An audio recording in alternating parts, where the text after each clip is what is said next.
ajuma juróom-ñeenti fan ci weeru sulet ci atum 2021 mbokk téléspectateurs yi yegg ak jàmm ci seen bloc d'information la Total bu tey jii xam na nag mbokk yi lu ñuy waxtaanee daa jëm ci développement communautaire équité sociale nekk na mbir moo xam ne ñoo ngi koy dégg ci jamono yu bëri ginnaaw jiitu réew mi ba mu sancee jëwriñ gi xam ne moom moo war a yore mbir moomee def ba sénégalais fépp mu di nekk ci biir réew mi nga sentir sa bopp ci réew mi lu muy doxee ak tamit liñ ci war a mën a am loolu tax nag ñoo am mbégte dalal Pape Sarr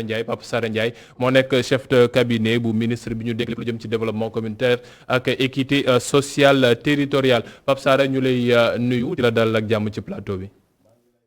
baax Alassane Fall di la jaajëfal ci invitation bi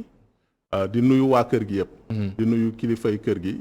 di rafetlu bu baax seen liggéey di leen encourager parce que bokk ngeen ci organe de presse yi nga xam ne ràññee nañ leen ci seen professionnalisme mais ràññee nañ leen aussi ci seen objectivité donc ñuy ñaan yàlla yoon woowu ngeen xàll yàlla na leen ci yàlla may ndam. parce que loolu aussi bokk na ci li nga xam ne dina indi développement ci réew. loolu wér la ñu sant bu baax gërëm ko alors Pape Sarr li ñuy waxtaanee mooy lii ci équité sociale développement communautaire ay termes la yoo xam ne njiitu réew mi da ko dugal ci gouvernement am ngi mujj gi ngir mën ci gouvernement yi mu andi ci 2012 ba ci magistère am ngir mën a xool nan lay def ba sénégalais fépp foo mënti ne nga sentir yaa ngi ci biir réew mi luñ fiy doxal lu xam ne mën nga cee jot la mën cee dem lan moo nekkoon njëriñu en tant que tel loolu noonu est-ce que parce que ñu bëri dañ daan wax ne ñun dañuy nekk ay sénégalais waaye mel na bokkuñu ci réew mi mel na dañuy fàtte. Alassane posé nga question bu am solo mais nga may ma rek ma continuer nuyoo yi di nuyu waa réew mi yëpp. di nuyu waa Sénégal di nuyu sama kilifa. le ministre Samba Ndiobène Ka. di nuyu également waa Jolof yëpp. réew mi ñi nekk ci biir réew ak ñi nekk ci bitim réew ñëpp. li nga wax lu am solo la. mais équité sociale tey ku ko tudd équité territoriale da ngay gis que ne ay concept la yoo xam ne le président Macky Sall moom moo ko indi ci réew mi parce que le président Macky Sall bu kenn réeree mbir que ne bi muy ut réew mi def na ay milliers de kilomètres xool réew mi dugg ci gox-goxaan yi dugg ci inde yi dugg ci dans les coins les plus reculés de ce pays am taxaw seetlu boo xam ne daf ko def mu gis que ne Sénégal dafa mel ne dafa am ñaari Sénégal tey boo jëlee Sénégal nga xaaj ko ñetti pàcc nga jël benn ceer ouest bi maanaam benn ligne boo xam ne day jóge Saint-Louis dem ba Ziguinchor lépp loo xam ne dafa fare à l'ouest loo xam ne dafa fare géej gi dañuy gis que ne infrastructure yi daanaka amul benn infrastructure bu fa manqué lépp a ngi fa en terme de route en terme d'électricité ci ndox meeg faju geeg daanaka lépp dafa nekk mais boo jëlee ñaari xaaj yi ci des les deux tiers centre ak nord-ouest ak sud vers Kédougou et Tamba da ngay gis que ne foofu dafa am benn manque criard d'infrastructure et à tous les niveaux léegi nag moom mu jàpp ne réew mi benn la kenn waru koo xar ñaar bépp sénégalais ak nga am les mêmes droits ki nekk à l'est ki nekk au centre ki nekk au nord dañoo am les mêmes droits que ceux qui sont à l'est donc loolu taxoon mu tëgg lu ñuy wax plan yoonu yokkute mu amoon ñetti pàcc yu am solo yoo xam ne daf ko tegoon doo xam ne da doon xeex les inégalités sociales yooyu mu tëggoon ko ci le monde rural la jeunesse et les femmes plan boobu dem ba évoluer indi le plan Sénégal émergent nga gis que ne vision bi un Sénégal émergent en 2035 avec une société solidaire dans un état de droit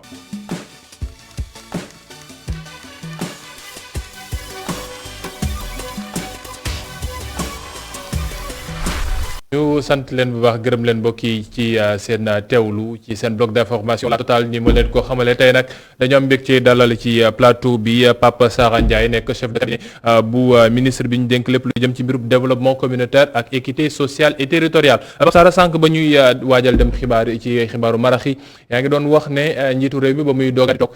gis na ne lu jëm ci booru géej gi maanaam partie ouest bu Sénégal lépp mat na. wante des na ñaari pàcc yoo xam ne muy centre bi ak nord-est bi ak sud bi yenn gox yi ñooñu dañ doon jooytu boobu dafa mel ne ba léegi dañu ndax fan yi ci kaw rek yàggul laata président di defaat tournée économique bi mu doon woote gis nañu ñeneen génn Fuuta tampi am fi Sénégal tampi am fi est-ce que liggéey bi def nañ ko nu mu waree wala vision bi ak orientation stratégique yi dafa des. bon man mënuma jàpp Alassane ne liggéey bi dafa des liggéey bi mi ngi ci yoon mi ngi avancé aussi ci anam bu am solo parce que dañ naan yàlla moo mën a taw fépp tooy mën na ko sañ na ko mais du ko def vision bi nag ku xam tuuti trajectoire président Macky Sall da ngay gis que lu mu gëm la buy wax égalité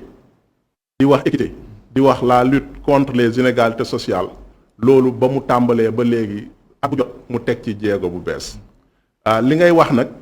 xëy na tey réseaux sociaux yi wala yenn télé yi wala yenn plateau yi boo koy dégg réalité bi ngay perception bi ngay am ak boo demee ci terrain bi nga vivre ak ñoom perception bi ngay am day ute. léegi ci perception boobu fekkee mën nañ ci taxaw tuuti voilà parce que mbir mi moo ngi tàmbalee ca Fouta nit yi wax ne Fouta Tampi ndax ay vidéo yoo xam ne dañ ko dugal ci réseaux sociaux bi gis ay nit yoo xam ne dañ doon wàqi ngir mën a am ndox gi ñu naanee ñeneen ñoo xam ne dañuy wax ne dañuy toog ay bés yu bëri mënuñu sax am ndox boo xam ne dinañ ko mën a jëfandikoo mu nekk loo xam ne metti woon na ñëpp ba Fouta Tampi boobu jug ci ñeneen tàmbali see toppati wax ne Sénégal Tampi est-ce que c'est quelque chose de réel loo xam ne c'est généralisé ci gox yooyu. mooy li ma lay wax xam nga Fouta Tampi baat la boo xam ne dégg nañ ko mais saa yoo déggee benn Fouta Tampi di nga dégg junni Fouta Weli yenn saa yi nag dañ naan morceau bu xonk boo ko yëngalee ci biir lu weex loolu kese ngay gis pour revenir ci question bi nga waxoon sànq wàllu ndox tey boo ko jëlee man dëkk ba ma dëkk muy Jolof département de Linguère 1960 ba 2012 94 forages moo fa amoon le président Macky Sall bi mu ñëwee à l'espace de quelques années mu def fa 64 forages par l'intermédiaire du programme PUDC mu amoon ay gox yoo xam ne dañ doon wax le triangle de la soif maanaam pour nga mënoon fa naan ndox da nga daan def plus de 15 kilomètres tey Jolof doo daw 5 kilomètres te gisoo un point d'eau nit ñi di ci gis seen bopp jur gi di ci gis seen bopp kon foofu tey boo fa déggee Tampi ay ree la lay def ña fa dëkk tey ñooñu tey boo leen di wax que ne Tampi am na ñoom dañ naan kii ban dëkk la yeewoo donc am na loo xam ne nag duñ ko weddi parce que am na ñoo xam ne tey concept yooyu dañ koy wax di ko yëkkati mais tey président Macky Sall tey bi mu defee sa tournée économique gis ngeen ko à travers les images fépp fu mu dem des milliers et des milliers de personnes ñoo jóg di ko jaajëfal loolu nag signifiewul que ne tous les problèmes sont réglés. waaw ci loolu laa bëgg parce que tamit même su fekkee ne benn nit moo nekk ci biir réew mi naanul ndox mën nañ jàpp ne échec programme bi la ndax moom li mu bëgg mooy képp koo xam ne yaa ngi ci biir gox-goxaan yi li nit ñi di am fii ci biir Ndakaaru su fekkee sax Ndakaar di nga dugg ci gox yoo xam ne pour nga am fa ndox problème la mais lu nit ñi di dund ci capitale bi mu nekk loo xam ne dañ koy gis ci yeneen gox yi teg nañ fi ay programme muy Promoville PUDC ak yeneen projet yu bëri yoo xam ne pour mën a ubbi liiti développement bi mu dem ci gox yooyu noonu yenn saa yi dañuy wax ne ay direction politique lay ndurool maanaam dugal fa ay nit parce que dañoo àndoon ak président est-ce que c'est quelque chose qui est réel. non loolu moom dañuy jàpp que ne loolu wax la parce que tey au-delà des considérations ñun dañ lay wax ay chiffres ay tegtal. boo demee dëkk sàngam amul woon lii tey am na lii loolu président Macky Sall moom moo ko indi. par le canal du ministère du développement communautaire de l'équité sociale et territoriale déjà l'existence même de ce ministère dafay am lu muy wane te programme ya fa nekk aussi ay techniciens ñoo fa nekk ay tey boo jëlee PUDC dans un premier temps président Macky Sall bi mu ko tegee sur place dañ ne woon daf ko waroon jox ay nit muy fonctionner comme programme yi fi daan am mais dañoo jël benn organisme international muy PNUD ñu alléger les procédures tey ñooñu tey seen budget liy dugg ci wàllu fonctionnement bu néew la mais lépp ci investissement lay jëm te investissement boobu tey fépp foo dem ci Sénégal dañ ci teg sa bët ñu jël beneen programme boo xam ne Puma nga xam ne tey dafa am ay dëkk yoo xam ne dañoo nekkoon ci zone frontalière yi dëkk yooyu tey boo fa daan dem yenn saa yi sax dañuy jàngi ci école yeneen dëkk yi di làkk seen làkk di utiliser seen réseau téléphonique mais loolu tey tendance bi non seulement réglé nañ ko mais mi ngi renversé wu tey ci zone yooyu yëpp léegi c'est le contraire day dem nañ sax ba léegi bénéficiaires tey les populations des autres pays riverains ñoom ñooy bénéficier wu ci investissement yi nga xam ne tey Puma mi ngi koy def donc loolu lu nit waxadi lu nit weddi loolu moom dañ ciy teg suñu baaraam ne lii président Macky Sall moo ko fi def par le canal du ministère du développement communautaire à travers ses programmes. ci mbirub développement communautaire bi ñu des ci ba léegi ndax ñu bëri dañuy wax ne da ngeen yore pàcc bu am solo ndax suñu seetee yenn réew yi lu ci mel ne Mali mi ñu jege xaajaloo bi ba mu amee dañ ni dafa bëri ñoo xam ne yëgatuñu woon seen bopp ci biir réew mi moo tax terroristes yeeg ñeneen ñi mënoon yomb ñu jàpp ci ñoom liggéey leen fi mu toll ni appartenance Sénégal maanaam ku nekk ca biir Wóréfondé ka nekk ca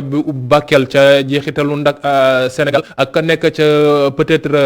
dans le nord-ouest Rosso mel na lu jege Mauritanie est-ce que ñooñu ñoo ngi sentir seen bopp ci programme yi ngeen teg mu nekk bañ a nekk ay programme yoo xam ne peut-être ci centre-ville rek lay des. Parfaitement tey boo demee zone Kédougou am na benn village boo xam ne tey ay réfugiés ñoo fa nekkoon le programme Puma def na fa un site de recasement aider les populations ba tey turu village bi sax dañ koo transformé tuddee ko Daka Mali pour rendre hommage au président Macky Sall ñooñu tey ils se sentent à part entière des Sénégalais parce que ñu ngi doog a gis que ne état am na fi mi ngi leen di taxaw un peu partout nag à travers les zones frontalières tendance bi loolu la tey nag du ma toog fi ne la lépp leer na lépp mat na parce que tey pays yi nga xam ne tey moom la ñu cité en référence sax boo fa demee États-Unis tey di nga dégg ku la wax je suis fatigué boo demee Belgique di nga dégg ku ne la je suis pas fatigué donc loolu ak nature humaine ñoom ñoo ànd mais au niveau du Sénégal effort yi ñuy def pour équité territoriale équité sociale nekk une réalité tey ku nekk teg na ci sa bët te am nañ yaakaar que ne ci plus ñuy dem plus souffrance yi di gën a allégé wu ñi ngi allégé wu bu baax a baax de telle sorte que tey vision bi nga xam ne tey président Macky Sall am na ko gis na ko sur une durée assez longue en 2035 jàpp nañ que ne à l'heure du bilan dinañ wax que ne jaaraama Macky parce que bu boobaa lu tax fi mu toll nii déggatuñu seen makkaan ak doole parce que ba mbas mi ti doogaati dugg boobu noonu moom yéen yaa leen mën nañ jàpp ne yéen ak waa ministère de la santé yéen yaa leen nekkoon ministère fari ndax su ñi yoroon ba mbirub faj bi yéen yaa leen yoroon mbirub dimbale sénégalais yi xam ne dañ toogoon seen i biir kër mais ba mbiri allégé woog léegi dañ leen déggatul da ngeen jàpp ne sénégalais fi mu toll nii lépp gongo wala da ngeen nekk ti dox en sous-marin. non xam nga li ñu wax naan ministre bi nga xam ne tey moom la yàlla teg à la tête du département dafa nekk nit koo xam ne ses actions ñoom ñooy communiquer plus que ses propos à chaque fois. loolu mooy problème bi Samba Ndiobène Ka fi mu toll nii ba mu toogee ci ministère bi léegi dégguñu acte en tant que tel. acte phare boo xam ne mën nañu wax ne non résoudre nañu problème tel dégguñ ko. tey amul benn événement. amul benn situation boo xam ne nécessité na sa présence bu xew ci réew mi te demu fa waxuma la yónneewu fa de te demu fa parce que c'est un homme de terrain teg fa tànkam indi l'appui indi la solidarité du gouvernement du président Macky Sall population yi jox ko un satisfecit loolu amul benn action tey boo xam ne am na ci réew mi te le ministère teewu fa à travers son ministre tey incendie bi hôpital Magatte Lô bi mu amee c'était la première personnalité moom ak le ministre de la santé Abdoulaye Diouf Sarr yu fa teg dans seen tànk le même jour am na benn incendie aussi bu amoon dans le Saloum le dimanche la mais mu taal otoom dem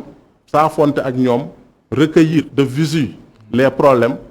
biñ ci tegee 2 jours la solidarité de l'État ñëw mu nekk une réalité am na un village Paykouk village la boo xam ne de recasement amoon un statut spécial ñooñu tey boo ñëwee nañ leen Samba Ndiobène dañ naan la kooku ku ñu xam la parce que gis nañ ko ñëw nañ fi xool la situation indaale des solutions face à leur problème donc nag option la rek bu ko neexoon chaque jour mu ñëw ci plateau yi di wax mais il pense à l'image de son kilifa le président Macky Sall que les actes parlent mieux que la parole. ci weeru mars bi parce que tamit suñu wax équité territoriale ak développement communautaire nekkul kese mbirub ñëw jox xaalis waaye parce que fàttaliku nañ fi ci weeru mars bi jafe-jafe yi Sénégal amoon nit ñi ndaw yi doon xeex ndax lépp lu ci jëmoon mbirub liggéey ñu bëri ci suñu moroom yi dañuy jàng ba sonn màgg du ñu am fu ñu liggéey ndax dañu nekk ci ay dëkk yoo xam ne dañoo éloigné opportunité amu fa est-ce que seen ministère yee ngeen di travail ci loolu maanaam ubbil ndaw yi xam ne ñoo ngi ci yenn gox-goxaan yu sore yi ay opportunité yoo xam ne suñu jàngee ba pare foofu dinañ fa mën a liggéeyee développement bi war a mën a am mu bañ a nekk ñoo xam ne dañuy dem ci bëkk mi mais ñu mën a toog ci biir réew mi mën faa def dara. loolu dama lay répondre que ne effectivement loolu am la c'est une réalité parce que au-delà de l'aspect solidarité mais xam nañ que ne liggéey aussi lu am solo la te liggéey aussi pour mu am foog ay chantier am tey ku tudd Promoville gis pavage yi nga xam ne ñu ngi koy def un peu partout à travers les zones urbaines loolu ay sénégalais ñoo koy def c'est de l'emploi qui est créé pour les jeunes PUDC aussi du ay chinois ñoo koy def du ay haïtiens ñoo koy def mais ay sénégalais ñoom ñooy liggéeyal seen réew di ci am dara donc di wax que ne mbas mi aussi c'est un problème communautaire buy laaj une approche communautaire wala une solution communautaire loolu aussi nag du état rek mooy taxaw ne doxaleen ni mais c'est le travail de tout le monde yéen presse bi yéen a ngi ciy bay seen waar à travers la sensibilisation ministère aussi de plein pied mi ngi ci tey bu ñuy wax couverture maladie universelle ñu bëri dañuy jàpp que ne programme la boo xam ne ministère de la santé la bokk mais en réalité ministère du développement communautaire la bokk te ñooñu aussi ñi ngi bay seen waar pleinement pour que ne problème yi nga xam ne ñoo ngi koy sentir ñu indi ci ay solutions. dafa am kenn ku ma envoyé sànq message balaa ñoo tàmbali ne ma laajal ma chef de cabinet benn mbir sénégalais ñetti mbir ñoo ko yitteel xiif lekk feebar faju am foo dëkk mu ne ñett yooyu noonu dafa jafe ci réew mi xiif lekk fi mu toll nii jafe na ndax lépp cher na li ñuy bayee ci biir réew mi mënuñu ko fi téye dañ koy yóbbu feebar faju metti na ndax CMU bi ñu doon wax léegi pour nga yóbbu carte bi ci yenn bërëb bi jafe na ndax dañ la wax ne la duñ ñu fay après lii ti am foo dëkk moom tamit benn problème la ñëpp ci ay bidonville la ñuy mujj ci dëkk location bi cher na kër yi 100 000 logements yu ñuy wax dañ ko mujj jàppe ne ab programme politique la sénégalais yi dafa mel ne bokkuñu ci ñetti ponk yooyu noonu lan nga ciy tontu. ñetti ponk yooyu yëpp xam nga da nga poser question. indi ñetti ponk bu ci nekk nga wax ma gis-gisu benn nit mais ci ñetti ponk yëpp dama lay indi réponse boo xam ne du doon gis-gis parce que am naa ci gis-gis mais sama gis-gis aussi dama koy étayer par ay preuves par exemple am foo dëkk tudd nga ko léegi le programme des 100 000 logements c'est une réalité tey plateforme bi déjà bi ñu ko ubbee sénégalais bu ci nekk mën na dugg. yàgg na de ban ko ubbee yàgg na loolu sénégalais gisaguñu kër xam nga yàgg boo xam ne matul ñaar matul ñetti at. c'est relatif am na mën naa taxaw ne la yàggul parce que loo xam ne amul ñaari at boo ne yàgg na aussi bon mën nañ la ko nangul mais man aussi bu ma neexee ne yàggul. donc ñi ngi non seulement inscription bi mi ngi en cours mais c'est une réalité gis nañ que ne am na ay zones yoo xam ne les chantiers commencent à être visibles à l'œil. donc loolu ça veut dire que réponse la boo xam ne le président Macky Sall mi ngi koy apporter par rapport à cette question boo nee feebar war a faju CMU tey bu njëkk ba couverture maladie ñi nga xam ne ñooy liggéey fonctionnaires yi ñoo ko daan am mais tey président Macky Sall ci yërmandeem ak ci gis-gisam ak Sénégal solidaire boobu ma la doon wax sànq mu jàpp que ne couverture maladie war nañ ko étendre à tout le pays mu am ay nit ñoo xam ne dañoo am laago am nit ñoo xam ne dañoo nekk ci ay jafe-jafe ñooñu état bi jël leen en charge complètement carte d'égalité des chances ñooñu duñ fay dara wala bu ñuy fay tamit li ñuy fay du bëri donc kon ça veut dire que CMU c'est une réponse par rapport à cette question. su fekkee au-delà de CMU de santé yenn saa dañuy coow ci loolu ndax ne recouvrement bi day nekk problème. récemment hôpitaux yi nga xam ne le président inauguré na ko. ci récent voyage am bi loolu tey lu ñëpp di gis la ay hôpitaux de niveau 2 la ay hôpitaux yoo xam ne wax dëgg yàlla nit ñi mën nañ fa fajoo avec un matériel bu mucc ayib donc loolu c'est une réponse face ak question bi nga posé feebar faju bi malgré tout ça nag les problèmes demeurent mais nag loolu mooy l'essence de la vie tey ku objectif di nga xam ne réponse yi ñi ngi ñëw yàlla nañu gën a bëri te am nañ ci yaakaar aussi par rapport ak question bi nga njëkk a posé xiif lekk aussi déjà inflation bi tey mën nañ wax que ne maîtriser nañ ko parce que fii lañ nekkoon bëgg démb fii lañ nekkoon gaz ceeb diwlin inflation bu démesuré moo doon am chaque jour ñu ne la mais tey inflation bi de façon générale maîtriser nañ ko ba hausse des prix bu jéggi dayo tey amul. Ensuite ceeb bi c'est vrai que autosuffisance aussi c'est un vœu cher au président de la République mais am nañ ci yaakaar parce que tey production record yi nga xam ne tey am na au niveau du pays loolu day wane que ne mën nañoo rafet njort par rapport ak li nga ne xam ne moo nekk sunu kanam. ci yeneen problème ndax Promoville njiit ba mu demee ci dans sa tournée dans le sud ñu dëkk ci Kédougou ak ñoom seet nañu projet yi teg nañ ko fa waaye yenn saa yi day mel ne day xaw a am lenteur yi lan moo koy justifier par rapport ak yenn saa yi projet yi xam ne dañ koy teg ñu gis entreprise yi commencé liggéey tuuti après mu mel na lu tagga témbe seen niveau la yéen wala ñu ngeen di sous-traiter la ñu gañ marché yi. Bon lenteur yi man mënuma jàpp ne sunu niveau la parce que tey Kédougou bi ñu fay dem le président dafa lancer les travaux de Promoville au niveau de Kédougou tey ba ñu demee Matam foofu dañoo inaugurer donc Promoville bokk na aussi ci programme yi nga xam ne tey ci biir ville yi la nekk bokkul ak Puma nga xam ne ñoom dañu travailler ci axe ak territoire frontalier yi mais Promoville ville yi fii ci Dakar un peu partout à travers Matam boobu digg bi nga xam ne def nañ ko fa mais digg bu mucc ayib la boo xam ne tey dafa tax ba dafa lëkkale ay dëkk yoo xam ne tey dañoo séparé woon te du ñu yem ci defar digg wala defar pont rek mais non seulement dañ koy sécuriser éclairer ko ba pare def un système de drainage des eaux boo xam ne tey ndox mi nga xam ne chaque année da doon lor ay nit loolu nekk un vieux souvenir donc kon bon bu ci fekkee ne lenteur am na ci xëy na œuvre humaine la mais à chaque fois le ministre moom il est très rigoureux par rapport ak délai yi la lenteur bu mu observé dina def li mu war a def tàppe fi mu war a tàppe pour que loolu nekk un mauvais souci. La question de l'électrification aussi njiitu réew mi da ciy dellu si saa su ne nee na li mu bëgg mooy Sénégal gox bu mu mënti doon fu mu mënti ne ci biir réew mi mu sentir ne courant dina fa am ñu mën koo jëfandikoo ñu bëri nag suñu waxee courant dañuy jàpp ne yi wut ay lampe la wut ay groupe électrogène yeneen ak yeneen teg est-ce que ñoo ngi xalaat aussi nu ñuy utiliser li xam ne yàlla dañu ko may muy naaj bi ak ngelaw gi ak yeneen yoo xam ne mën nañ def ba dëkk yooyee ne su fekkee ne courant normal bi xam ne moom mooy jógee ci Sénégal ak ñeneen mun fa ñoom ñu mën a am yooyu yéen est-ce que teg ngeen ci ay def ngeen ci ay jéego. loolu weesu nañ ci def ay jéego parce que tey ku dégg le programme d'électrification de 2000 villages loolu c'est une réalité bëri na dëkk yoo xam ne tey boo demee Jolof am na dëkk bu ñuy wax Tàlli courant bi ma nga fa te dañ doon taal ay lampe torche donc programme bi day continuer c'est 2000 villages yoo xam ne dinañ ang ba léegi yaa ngi wax Jolof te da nga fàtte ne Jolof sa dëkk la dëkk ministre la donc c'est normal te aussi am ngeen beneen ministre boo xam ne fa la newoon itam xam nga loolu dëgg la mais dañ naan wax loo xam wax loo xam parce que man bëgg naa lépp lu may wax rek bu subaa du ma sëgg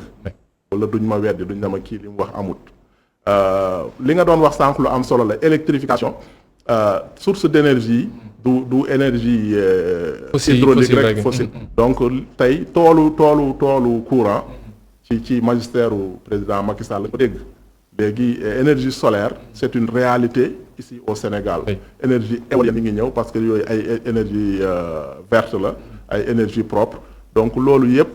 day mix énergétique bi day tax ba programme yi gën a ñoŋ donc objectif yi ñu gën ko atteindre ci anam yu rafet. li jëm ci disparité sociale bi am Sénégal est-ce que fi mu toll nii mën nañ jàpp ne def ngeen ay jéego ndax 2035 aussi président da koy wax mais 2035 sore na pour ñi xam ne déjà ñoo ngi dund ci yenn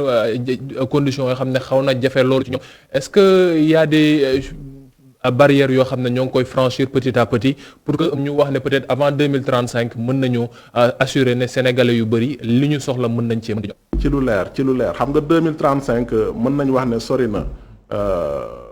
bon par rapport à la vie d'une personne. Oui. Mais par rapport à la vie d'un pays loolu du dara.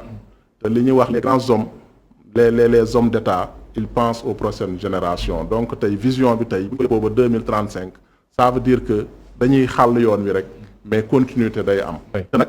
base bi dëgër na kon dañuy njort ju rafet que ne bu ñu fa eggee vision boobu dina nekk une réalité d'autant plus que les prémices l'espoir est permis par rapport ak li nga xam ne jéego yi nga xam ne teg nañ. l'espoir est permis ci nan parce que ni ma la ko waxee rek Sénégal tamp bi ñëpp a ngi koy wax de yàpp yokku na ceeb yokku na diwlin sax léegi daa yokku suñu waxee ñun defaree ñu ko ci réew mi moo tax dañ koy importer est-ce que sénégalais man mi xam ne damay yeewu jaar ci dugg ci kalandoo yi mu yokku nga dem ci oto yi mu yokku ngay li nga gañ du la jëriñ est-ce que sénégalais boobu li ngeen di wax équité boobu dina ko yëg à 100%. bon est-ce que yokku na foofu aussi man damay bañ. parce que man damay jënd ceeb yokkul yàpp bon yokku na mais. benn bi yokku na benn bi mënatuñ ko sax gis. voilà yokku na mais bu yokku boo xam ne bu démesuré te dañ naan cin nag bu naree neex baxee xeeñ mais en toute objectivité malgré nag problème yi nga xam ne tey dafa dal ci kaw àdduna bi yépp problème yu réel Covid bi tey avant Covid bi di ñëw dañu nekkoon ci croissance bu am solo 6% 7% 8% am ay projections yu am solo te économistes yëpp waxoon nañ que ne bu ñu continuer woon loolu ci benn durée bi rek kon émergence bi même avant 2035 dañ koy atteindre mais malgré toutes ces difficultés daaw bi nga xam ne dañu jàppoon sax que ne croissance du am croissance am même bu fekkee ne dafa faible kon ça veut tout simplement dire que développement c'est le combat de tout le monde bu ñu xalaat que ne président Macky Sall toog fële rek jël ay bigam ak fay ànd ak ay ministre rek réew mi développé wu c'est un combat de tout le monde tey approche communautaire boobu réalité la tey yéen au niveau de la presse au niveau des ASC au niveau des organisations sociales de base ku ci nekk am nga ci wareef donc loolu yaakaar naa ne bu ñu ci tënkoo rek émergence mën na nekk une réalité d'autant plus que tey pétrole dañ ko daan jëndi muy grévé bu baax sunu balance commerciale mais avec des découvertes en pétrole en gaz donc on peut espérer un avenir radieux pour ce pays. am nañ découverte mais aussi bu ñu fàtte ne àdduna de plus en plus ñoo ngi commencé di bàyyi énergie fossile yooyu te dem ci énergie verte bi bon est-ce que duñu gën a bàyyi xel aussi lu jëm ci mbirum énergie verte bi. waaw loolu lu ñu war a mën a gëstu la itam. waaw mais yaakaar day am parce que fii am na naaj am na ngelaw am nañ géej. mais pétrole bi aussi mi ngi fii. un plus la. donc ça veut tout simplement dire que daal am nañ yaakaar te nag. dañuy faral di wax que ne boo takkee soxna ñu naan soxna ci dafa gaaf gu baax la yor. parce que dafa ñëw rek xéewal yi commencé. mais président Macky Sall aussi. mën nañ wax que ne gaaf gu baax la am. parce que pétrole seet nañ ko fi depuis Matousalem ba léegi mais bi mu ñëwee la affaire bi ball. donc loolu aussi élément la yoo xam ne da daan toog ci kanamu nit te leen wax na leen pétrole am na ci réew mi léegi ñu génne ko kon donc. waaw am na aujourd'hui la donc loolu beneen débat la mais par rapport ak mbas mi yaa ngi koy wax gis nañ ne jamono ji nekk na loo xam ne moo ngi commencé di gën di amaat doole. scientifique yi ci wax troisième vague sénégalais yu bëri ti ragal ñu demaat ci li ñu demoon ci ba muy doogaati feeñ maanaam tëju beeg yeneen jafe-jafe est-ce que là vous êtes sur le terrain pour mën a accompagner sénégalais yi xam ne ragal nañu loolu ndax suñu génnul suñu yaay yeewu fajar dem ci marché ba wala suñu toogul ci buntu bi kër gi guddi gi jaay cere dina jafe loolu ñu fay seen jàngu doom wala ñu yóbbu leen ci biir kër gi est-ce que le ministère est sur le taquet fi mu toll nii pour suuf leneen nar a amee rek ñoom ñu taxaw kon taxawu sénégalais ni ñu ko defee woon ci première vague bi. soulevé nga question bu am solo. parce que mbas mi ni mu ñëwaatee ak doole bi mu ñëwaatee donc c'est une réalité boo xam ne on doit faire face. faire face boobu nag comme ni mu ko waxee sànq rek ça appelle tout le monde. yéen au niveau de la presse. ñun dégg naa am na organes de presse yu bëri yoo xam ne laajuñu ñaar dërëm. ci sensibilisation yi ñu doon def. loolu ñun dugal nañu suñu loxo bu am solo. macha allah ci digital beeg rajo beeg télé beeg. macha allah donc c'est quelque chose à intensifier à continuer. parce que li fi xewoon wax dëgg yàlla souvenir bu doy waar la. mais nag dafa laaj taxawaay. dafa laaj taxawaay sénégalais yépp ku ci nekk xam ne tey war nga nekk un acteur de lutte pour freiner cette maladie. parce que le chiffres yi vraiment ay chiffres la yu doy waar. donc ku ci nekk war nga taxawaat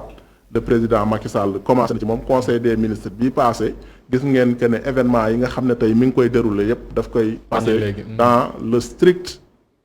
nécessaire rek ñoo fay nekk ma ngoog respect des mesures barrières donc dinañ inaugurer Kër Momar Sarr suba yaakaar naa te dañ koy def dans la sobriété donc loolu signal fort la donc ñun ñëpp ñu war a suivre parce que li ñuy wax ni émergence bi ak développement bi yépp Covid bi menace la bu doy waar. léegi ci taxawaay bi yéen ci seen côté Makane nan ngeen nar a taxawoo Sénégalais yi su fekkee ne lii ñuy ragal maanaam ay tëjuwaat ay demi confinement ak restriction yenn yi su naree taxaw est-ce que pare ngeen fi mu toll nii def ngeen dispositif boo xam ne su lenn xewoon fi mu toll nii mën ngeen taxawu Sénégalais. bon loolu question la boo xam ne xëy na mënuma ci tontu de façon formelle. Oui. mais rafet naa njort que ne le moment venu lépp lu mu laaj ci taxawaay. commencement ci fa mu commencé le président Macky Sall le gouvernement le ministre Samba Ndiobène Ka bi nga xam ne xam na mission am du manqué benn yoon ci boppam parce que actuellement la solidarité c'est une réalité ñu ngi koy dund chaque jour mais bu ñu demee aussi ba laaj une solidarité aussi grande aussi rafet naa njort que ne aussi sera au rendez-vous. Tabaski bi léegi mu yegg si Sénégalais yi ñu amul xar est-ce que da ngeen leen dégg solidarité bi dina yegg ci loolu. waaw amoon ngeen direction de la solidarité boo xam ne moom moo daan taxawu nit yi daan nekk ci biir réew mi c'est toujours fonctionnel pour ñi xam ne ils sont dans le besoin. dox du bàyyi yoonam. tontu bi leer na ñu sant ko baax gërëm ko Pape Sarr Ndiaye nekk chef de cabinet ministre développement communautaire ak équité sociale territoriale moom moo newoon suñu gan tey ci suñu bloc d'information La Totale pour waxtaan ak ñun ci lépp lu jëm ci mbirub défi équité territoriale bi sénégalais gu nekk ca fële ca Koussanar nekk ca Bokki Jawe ka nekk usine Xor Église ka nekk ca sud aussi dans le sud du pays ñoom ñëpp ñu mën a sentir seen bopp ne réew mi benn bopp la ñun lépp lu fi am lépp lu fi génn ñun ñëpp ñoo ko war a mën a bokk ngir développement ak dal mën a am ci Sénégal.